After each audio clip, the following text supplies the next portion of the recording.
Hi guys, ayan, tapos na tayo sa paglilinis kaya medyo pahinga muna tayo dito ha.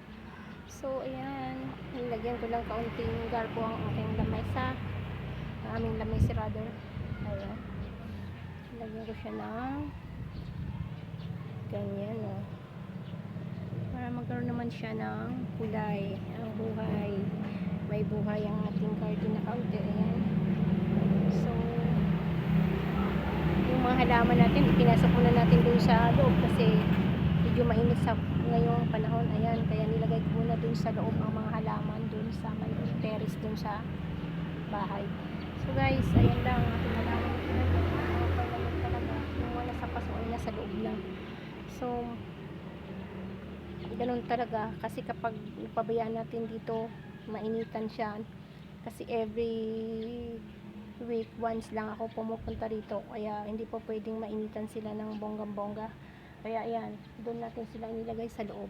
So mamaya makikita nyo, pero hindi naman siya ganun kadami kasi ako lang din yung nagtatanim noon ng mga halaman yun guys.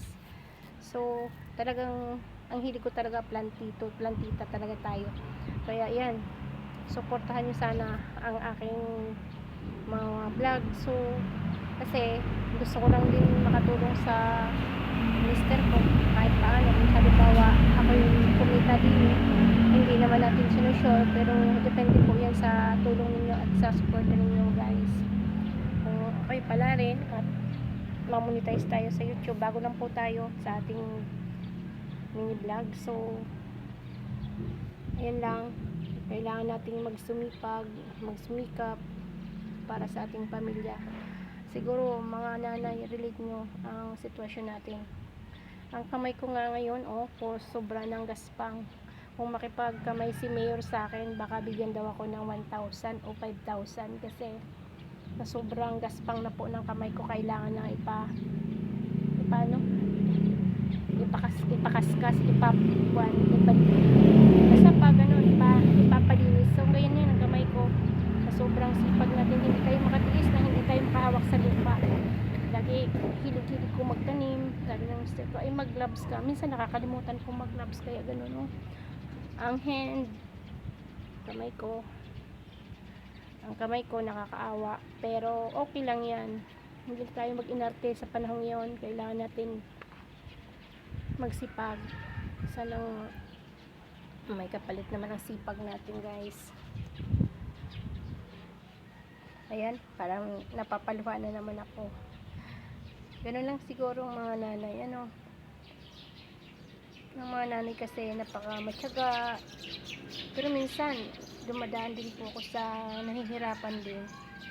Dumadaan ako ng minsan sa gabi hindi na ako makatulog ng ayos dahil sobrang sakit ng katawan ko, pero yun, kaya naman. Kinumagahan, bagong buhay, bagong pag-asa, bagong basta bago lahat.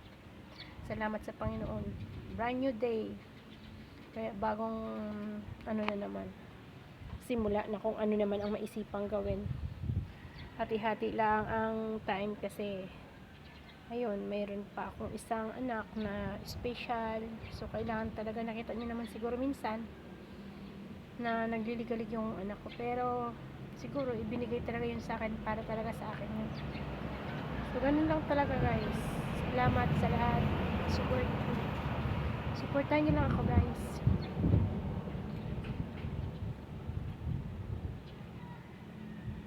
Pa minsan kapag nag-iisa ako, naaalala ko yung mama ko.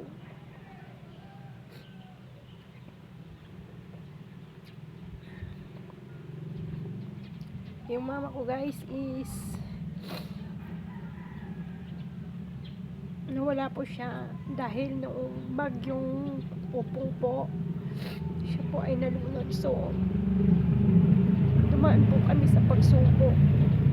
Napakasakit nangyayari, kaya hindi ko rin mapigilan, minsan napapayak ako. Sorry guys, napayak na ako, sorry. Hanggang dito na lang.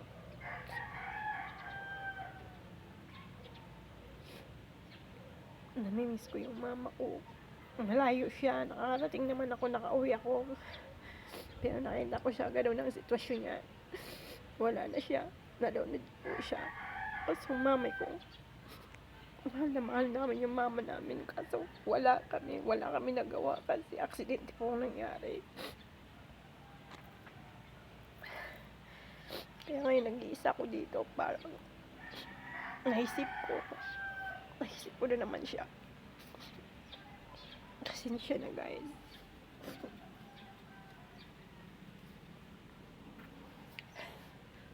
Ang hirap pala mawala ng mama. Kahit hindi mo siya kasama, basta alam mo siya, buhay siya, pero nawala na siya. Aksidente po siyang nalunod kasama ng aming kalabaw guys. Dahil inalam niya po ang aming kalabaw nung panahon yung bagyo na upong.